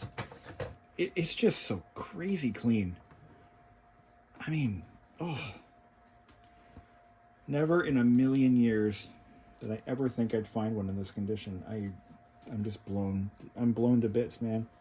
I'm blown to bits. There is what looks like it could be cracked. No, it's not cracked. Yeah, it's a little cracked. Right here where the battery spring is. That spring's a bit on the stiff side. Let me see if our donor parts machine has a better spring. No, it's the same thing. It's just not cracked. That's not a crack that I'm even remotely concerned about. It kind of radiates from here. I'll show you what I mean. So there's a crack right there, and it's not a problem. It's not even structural. It's just the way things are. Yeah, I'm not even going to worry about that. Sometimes you have to pick your battles. When you're working on old laptops, you really do. You have to pick your battles because a lot of times you're just lucky to have a housing or whatever that may have a deep scratch, but at least it's not broken in half. Or you might have a crack here and there, and sometimes you can, if they're worthwhile, you can seal them up with a hot air, with a heat gun, a soldering iron. You can use a soldering iron to kind of restructure it. But this bulge right here is only because there's no keyboard behind it. So we can just see watch what happened when I did that. It just, yeah, it's really not a problem. So, all right. I want to, number one, we need to put our power board in place. I got 2 of them to choose from. They're the exact same part, but they're different colors. Different production line, whatever. Made in Espor. Instead of spelling out Singapore. Made in Espor. This one has it spelled out Singapore. Revision A. They're both the same revision, same part number. 0993. Made in the same factory. But yet, they're different. Same exact... Oh, different number. 53045 versus 53055. It's a tough decision. Which one do I use? They're the same part. Yeah. Both revision A. Same. 2529, 2529, 001. Well, it doesn't really matter, but I'm going to just pick this one. But what I'm going to do is I'm going to clean it first. Notice a theme here? I want to make sure that all of my parts are clean. I want to make sure that we're putting our best foot forward. Our best foot forward. Okay. That's clipped in. Not going to screw it down because I'm going to probably take that drive out because I think it's the wrong one. Let's find our best keyboard. It's this one right here. Yeah, that type's okay. Where's my spray air? Do I have that in here or is that somewhere else in the house? Hold on, I'll be right back. Alright, so we got the keyboard. I cleaned it up. Now this is broken right here. This little trim piece. So we'll have to extract one from the crappy keyboard. It's just clipped on. Should be pretty easy to get off. And I will not be doing a destructive removal of this piece because, well, I don't want to ruin a good keyboard. I mean, it works fine. It's just not the best keyboard I have, you know. And I have another one actually on the way, which is helpful. So if we screw up colossally, yeah, it probably broke it right there. No, it didn't break. That's impressive. Wasn't expecting that. I expected it fully to break, but I'll just clip this on. There we go. So now we have that piece back. It's the details. It's the little things, you know. When you're trying to preserve one of these machines, it's the little things that really do count, though. I cannot emphasize that enough.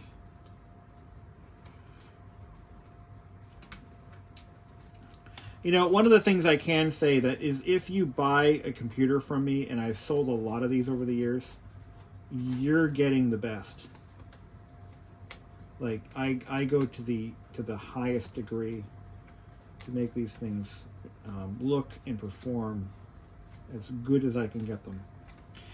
I mean, just if you look at what I've gone through with this one laptop, I stopped at I had spared no expense. I mean, I went nuts on this project, probably way deeper into this than I should have, but I don't care. I'm a perfectionist. All right, let's see how we did. Oh, I want to point out one other thing. You'll notice, okay, there it goes, it turns on. When it first gets power, it turns right on. It's supposed to do that. So that's fine. Our contrast set. Yeah, that screen is crystal clear. I like it. It's bright. Nice. One of the things that I 12 megs of RAM, all detected. Floppy drive sucked. So F10 setup, English. We'll set the clock since I think we're good to go. I won't be pulling that battery out again. Let's see. It is 2/1/2023. Oh, happy March.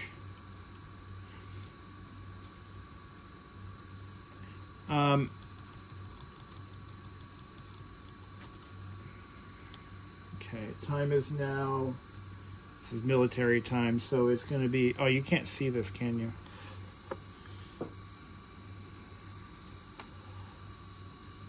I see a little mark in the screen here. Not sure I'm loving that. This may not be, you know, we may actually have to pull the other screen out. This one's got what looks like a little mark in it. It could be, yeah, all right. We have two screens, so it's not that big a deal. It is 1900 hours. Oh, you got to use your arrows on the dot. Okay. Yeah, I'm starting to think that my other screen might actually be a better choice here. It's polar. See how it's. That is by the way, a selling feature for the dual scan displays. You can't see it at an angle. That's for privacy. That was a benefit actually. Exit and save. See that mark right there? No, you can't see it now. Now you see it. Now you don't. Now you see it. See that mark?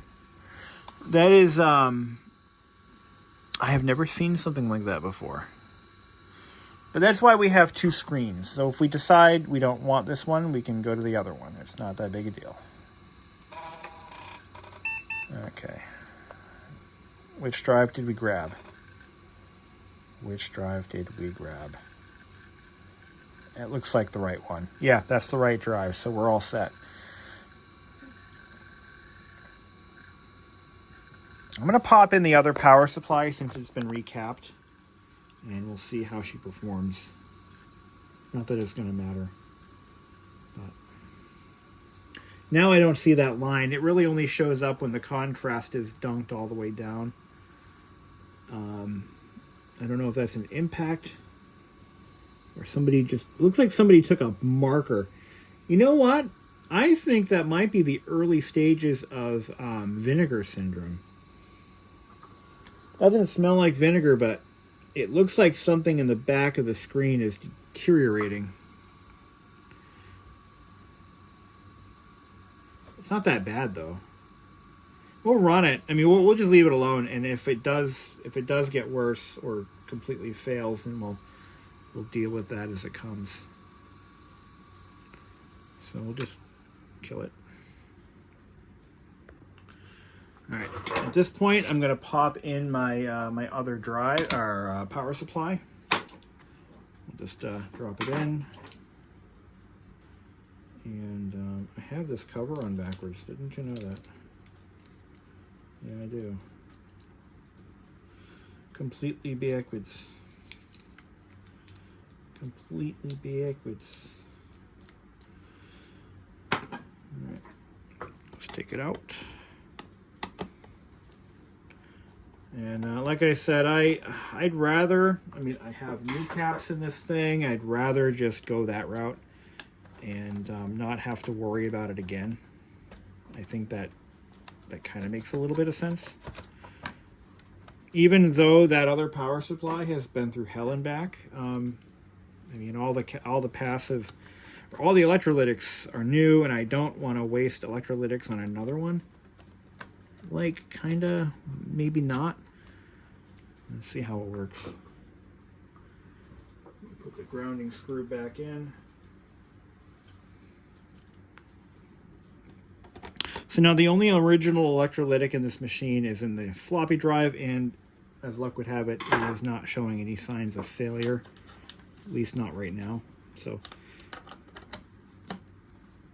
okay. Oh, wouldn't you know it? You know what? Huh. Honey, I figured out what went wrong. This power supply is no good. No, really. I think it died. You know what? I think that motherboard is fine. This is exactly what it was doing in the other machine. So let's just throw it out. Don't let that happen again. It's the power supply. Well, I didn't have another one to test. So, well, that changes things. See how quickly things change in this business? Let's try it now. Hey, there we go. There we go. But you know what? Without spare parts, troubleshooting these can be challenging, because I would have never imagined that power supply to have gone bad again. Here we are. So I'm just going to leave well enough alone. I'm going to leave this one alone. I'm not going to recap it. I'm going to leave it alone. Just real-time clock lost power. Interesting. Let's try something here. F10. That shouldn't have happened. Okay. It's 2, 1, 23.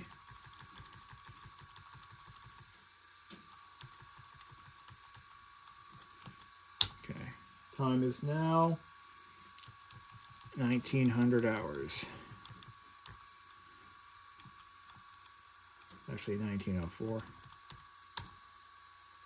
Okay. Yeah. Okay, F3. Exit and save.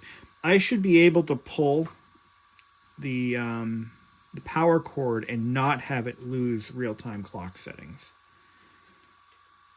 So there might be another problem afoot. The fun never stops, you know?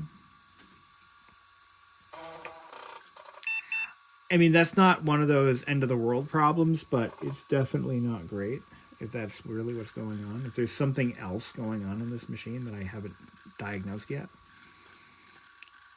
that's a new problem. But you know what? That's what keeps things interesting. That's what keeps this fun and exciting and invigorating. Right? That's why we do this stuff. Because we're gluttons for punishment. That's why. Okay. Shut her down. But I'm wondering if that power supply shorted the shut it off. I should be able to, again, pull the power. Obviously there's no power, there's no battery in this thing, no main battery. But plug the power back in. I think there's a problem with this machine that wasn't present in the other one.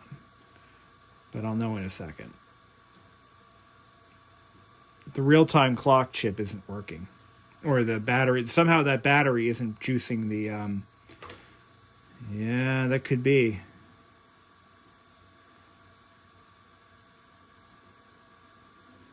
Okay. Yeah, I think we're good. Okay, we're fine. Yeah, it worked. All right. Okay, that was a little bit of a, okay, because I have had that happen before, where no matter what you do, it doesn't preserve the real-time clock settings or the BIOS settings. So never say never. So what do you think, guys? Should we button her up? I think so. I think we've done enough. This thing's ready to enjoy the rest of its life in retirement. And we have a lot of good parts there. We've got a good motherboard. We've got a good hard drive. We've got a good screen. We've got some good plastics that are reusable anyway. We've got a keyboard that could be reused in a pinch. We've got an interconnect board. We've got RAM. We've got a modem. That, my friends, is the best possible outcome. Okay, and I've got another keyboard on the way because I bought it before I ordered this, and things changed, and I didn't cancel the order. We do not have a good power supply, though. This is the only one I got. I've also got two TrackMan, clip-on trackballs. Let's take a look at those next. What am I doing? Alt space. There we go. Close.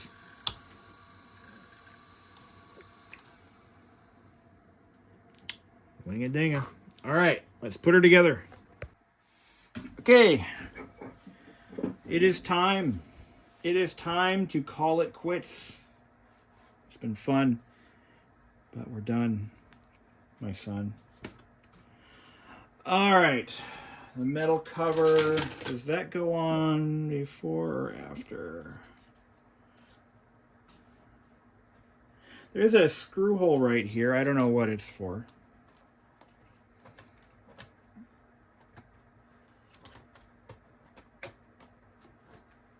And I think this clips on, yeah, like that. And it interfaces with the keyboard like so. Keyboard's got to be in all the way. Are there any screws that I'm missing? No, I don't think so. We can get to that one from here. We put a screw in the power supply, memory screwed in, modem screwed in. Good. Okay. All right. This is my favorite part of the project. Screwing it all together because we did our good job. Now, okay. So, as it turns out, my repaired motherboard with the brokenness and all that happy shit, it's fine. The motherboard's fine. The problem here is the power supply that I had rebuilt. And I noticed something that I didn't think to mention on camera, but I'll tell you about it now. What I noticed a little bit ago was there's a transistor on the power supply that looks like it might be damaged. Not the transistor, but the tracks leading up to it. It looks like it got warm. Maybe dare I say hot. And what that would have done is burned off some of the conformal coating, or I'm sorry, the solder mask is like melted off of it. Now, let me show you what I mean. So here's the other power supply. Okay. Now this is the track that we repaired. I repaired it on the back side, and then I put epoxy over it to prevent that wire from ever coming loose. It was working totally fine, perfectly fine, until the floppy drive incident, where I put the wrong capacitor in the floppy drive. It's entirely possible that I could have somehow backfed power straight into this thing and killed it. By doing that, and that is highly possible. But if you look at this transistor right here, which position? It is Q504. This transistor, oh yeah, oh my, it's burned. It's burned. You can barely see it, but there is some discolor. Can you see it on? Probably not. Here, let me try to zoom in. I'm going to take full blame for this because obviously I did it. But right here, it's green and burnt and nasty. Smells like fish. Yep, that checks out. And what I think happened here is I did this. I burnt this off.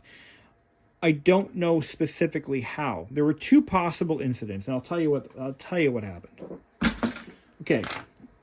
When I took the keyboard, I had the thing running and I had the keyboard in my hand, and the keyboard grazed these pins right here. This cover was off and I grazed these pins.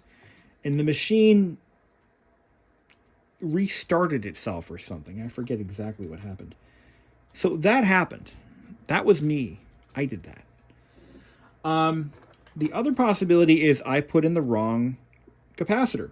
I somehow fat fingered the numbers and I put the wrong one in. I didn't need to put that in. I had the numbers reversed completely by accident, and I put the wrong capacitor in. Again, totally owning up to my mistake. Shit happens. Sometimes it happens to me. So that's my story, and I'm sticking to it. So where do we go from here? Well, again, we have a lot of extra parts.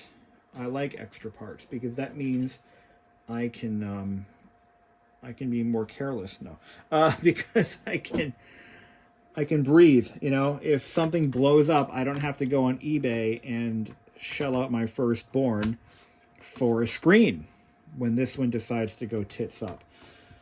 You know, I can just enjoy this machine rather than worry about it. They've got a lot of good parts there. Hope I'm making sense. Everything looks like it's clipping in right. Yeah.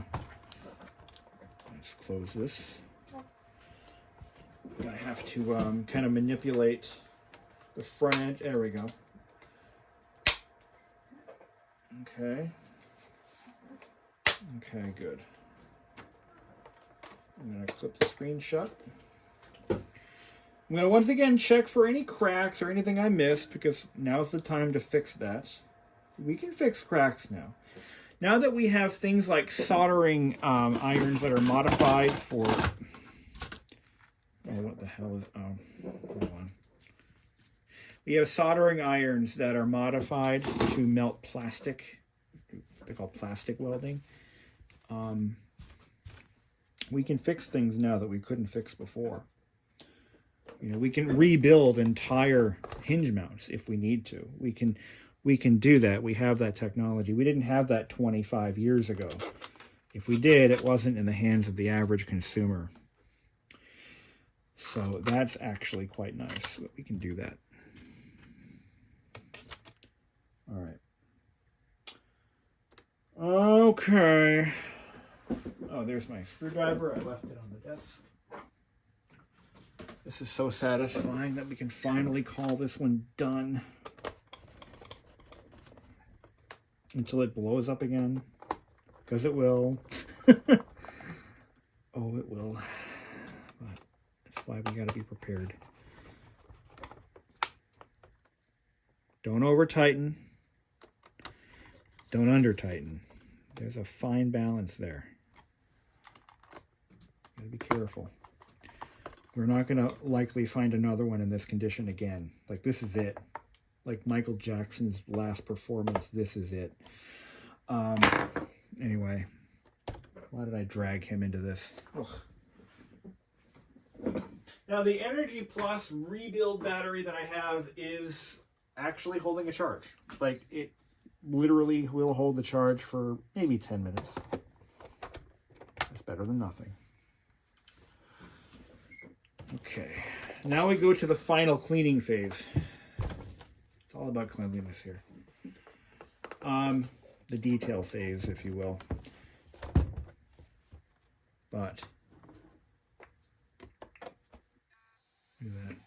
It's off the battery right now. A little bit of scuffing here, but I'd rather have the scuffing than the other alternative, which is broken clips. I'd rather have, because I can hide the scuffing with dressings like ranch, Italian, etc.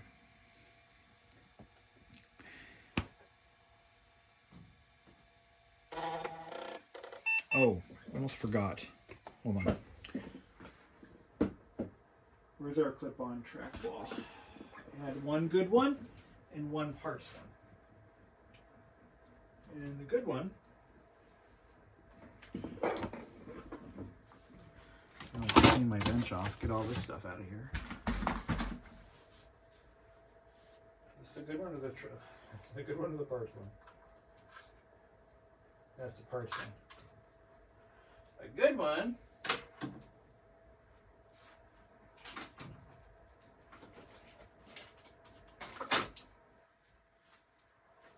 It's a good one. I thought I had left everything on this table here. And let's just off. There it is. I got our clip-on trackball. And that goes right here. If you've never seen one before, be prepared to be amazed. Don't worry, it's not broken. It's a very tough spring they used on this. Like, super tough. I don't know why they use such a terribly tough spring, but use two hands and it clips right there on the keyboard like that. Oh, you didn't see that, did you? I'll show you. I promise I'll show you. Okay, here we go. Just make sure that our PS2 port actually works, because that happened where it didn't. And there you go. There's your clip-on trackball.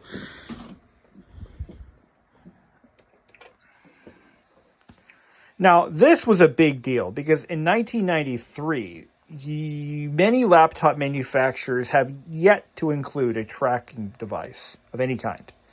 So the trackball that clips on, which is quite nice because it also detaches from the base and you can stick it on your desk. And it actually holds nicely in the hand and you can control it with your thumb. It's a really nice feature to have. I gotta give Compaq some credit for that. Now, they didn't invent this. This is a Logitech TrackMan. I've talked about it before. It is a you can buy these in serial, 9-pin serial, or PS2. And if you bought the Compaq Contura, you got, of course, the Compaq version, which is customized with Compaq script and all that happy crap. Look at this. PS2 port doesn't work. PS2 port doesn't work. You son of a bitch. You son of a bitch. Are you kidding me? The port's not even loose.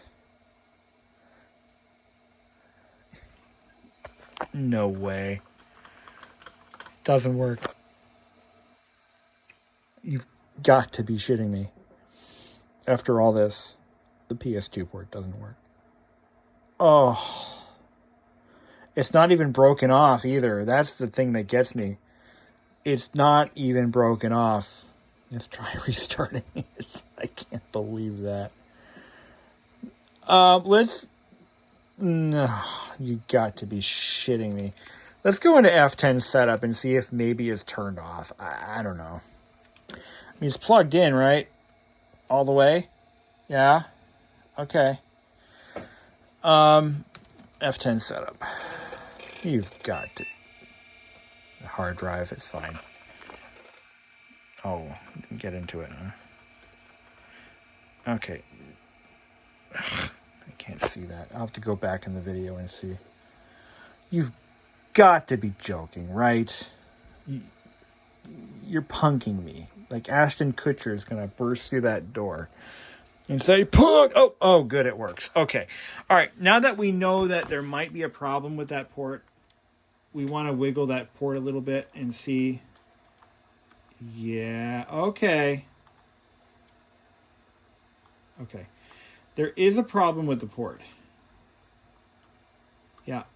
Okay. That's fine and dandy. All right. We've got to take it back apart. I think what happened here is there is a problem with the PS2 port potentially having a broken connection. So not a big deal. We can fix that. As a matter of fact, if I'm honest, I may just put the other motherboard back in because it's already fixed. We'll see. But yeah, now we got to fix that. So I'm not going to film any of this. I'm going to go and we're going to do it right. We're going to tear it back apart. We're going to put the other board back in, and that should fix the PS2 port. I think that's the right thing to do. But we know what the problem is. Because as soon as I touched that port, it started going crazy. So, well, thank you for watching and joining in and having all this fun with me. This has been exciting and heartbreaking and nerve-wracking. Oh my God. And it's just one laptop. I've got hundreds of laptops down there, but this is one of the ones that I've been wanting to kind of save and preserve. Whatever that takes. And we've succeeded, and we know what we need to do next. We've got a perfectly good logic board that we're going to pop in there. We know now that the problem wasn't the board. It was actually the floppy. It was actually yeah.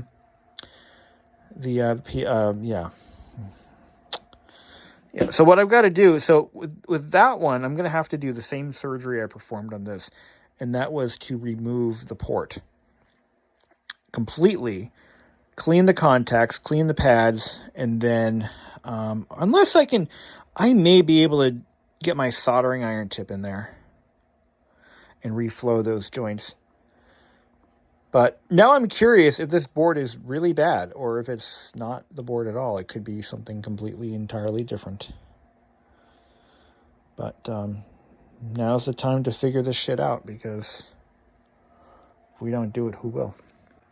The last thing we're going to do, and I'm not going to do this on camera, but I'm going to take some Mother's plastic and vinyl protectant, and we're going to go over the whole machine and give it a nice, beautiful shine. This stuff works great. I use it on a lot of projects. This is a good example of where that really would help. But that'll be when we revisit this. So when we get to work, I'm not going to keep you hanging. It'll be in this video. So, well, that was exciting. So I pulled the machine back apart and I looked at the PS2 port, and it doesn't have any obvious broken solder joints on the pins in the rear of the port. But I figured, you know what? I've got one that I know works really well. So why don't we give it a shot? So I took the board back out. I put the one that I had repaired the PS2 port on in and fired it up and tested it. And sure enough, it did fix the problem. And I gave it a nice, shiny, cleany, glossy whatchamajigger. And also, I didn't stop there. I put the other screen back in. So I've got the screen that I started out with, which has no defects, and we put that in. So also cleaned up the keyboard and shined it up and make it all pretty. I did not set up the BIOS. We probably need to do that. But we'll just fire it up with the new screen. Oh yeah, look at that screen. It's mint. Gotta clip the mouse on. There we go. Party like it's 1992. Yeah, this screen has no issues. It has a much cleaner image. Also, I think it's brighter. Somehow. So, yeah, much better picture on this one.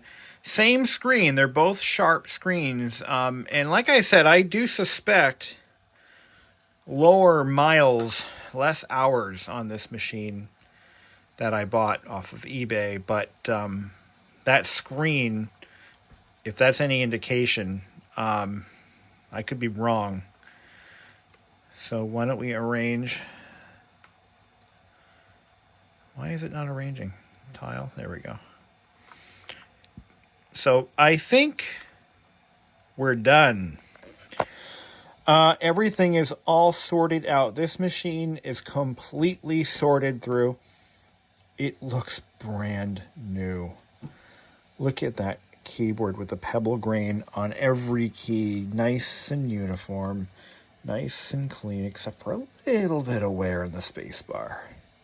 Battery is charging. This is not a good battery pack. We need to rebuild one. We'll work on that in another video. I've got one more thing to do. We got to put the escutcheon back on the modem port. Okay, we've got the I got two of these. I got this one, and I got this one. Now, both of these are damaged. This one has one clip missing, and this one, it's kind of broken off. We're going to try to salvage it, though. I'm going to use my soldering iron, and we're going to try to save it. We're going to try to reattach it. I have high hopes. We've got high apple pie in the sky hopes on this one. Can we save this escutcheon? Well, we're going to try. So what I'm going to do is I'm going to position it where, oh, I broke it off. Okay, that's fine. That's fine. That's totally fine. Can we save it? I don't know. I don't think it's going to work. I honestly don't think this is going to work because it's just too small. Let's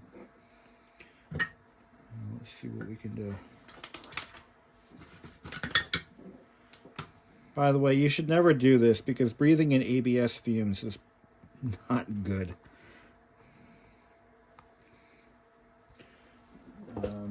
Now, the alternative to this is to there are ways to attach these. It's not that big a deal. Okay, so I just made a little burn there. Now I'm going to do the same thing to the other side. There we go.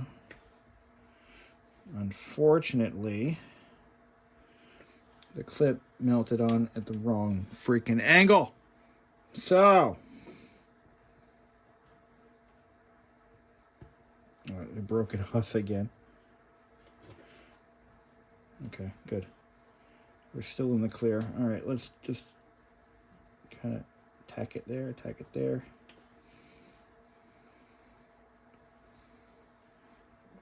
And we're going to tack it from the back, just like that. Okay. Kind of use the soldering iron to remove the little strings. Like that. Like that. Okay. Let's see if that works. Kind of clean it up as best we can. Remove any flashing. And let's see what happens. Let's put it on. Now this is actually keyed. It only goes on one way. Just make sure you put it on right. It looks like it goes on this way. Okay. I think that's it. So now we're going to push. The tab that we repaired is going to go in over here. And then we're going to put the strut. And it broke. It broke. It's okay. It's okay. That's fine. That's fine. Okay, I did it again. This time I added a little bit of plastic rod. And that's for plastic welding. And look at that. It's intact. And we still have one spare, so if it falls off, not a big deal. I am very happy with the end result here. I think that this machine could not have come out any better. I don't know what I could have done differently. I got very, very lucky with that laptop that I purchased. I actually got lucky twice because the first time we ended up with a 8 megabyte card rather than a 4 megabyte card for RAM expansion. The second time we bought a laptop with an unknown history, unknown functionality, and not only did it have great plastics, but it booted right up without hesitation. That is pretty much what you call a, I mean, I should buy a lottery ticket. It's that good. Well, did I set the date and time? I don't think I did. But that is the correct date and time. I don't recall doing that after swapping the board, so that's weird. Okay. Well, guys, look, I gotta say, this is a win many times over. This doesn't happen in real life. This happens never. And it happened here. Thank you for watching. In our next video regarding this machine, we're going to explore rebuilding a battery pack. And I'm going to probably pick the one that doesn't currently take a charge. But this one is starting to come back to life. NiCads can do that, by the way. NiCads are weird. They can suddenly start working again. Nickel metal hydrides, not so much. But NiCads, they're a weird breed. They can suddenly, like all of a sudden, they will start to work. So, fingers crossed. Until then, guys, keep on doing what you're doing. And I'll do the same. Oh, one more thing. This little button here, that's your suspend or sleep switch. And how that works is you have to hit function, I believe, on this model. There is a suspend option. Is it? No, that's lock. F6 gives you the battery. That's not it. You can set up a hibernation partition or a sleep. Yeah, I think you have to put it to sleep. Hold on. Real quick. Normally, I believe you just press this button and it goes to sleep. But it's not. It has to be set up for that, I think. Gosh, I don't remember. There's no suspend. There's no suspend to disk on this machine. This is inversion. This is your screen inverter right there. F3. F4 is your external monitor toggle. There's your lock, F5. That's your lock option. That brings up your battery time.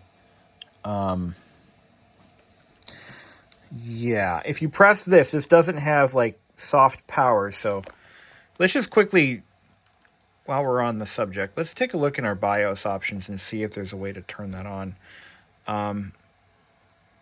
Do you hold it down? I don't remember. F10.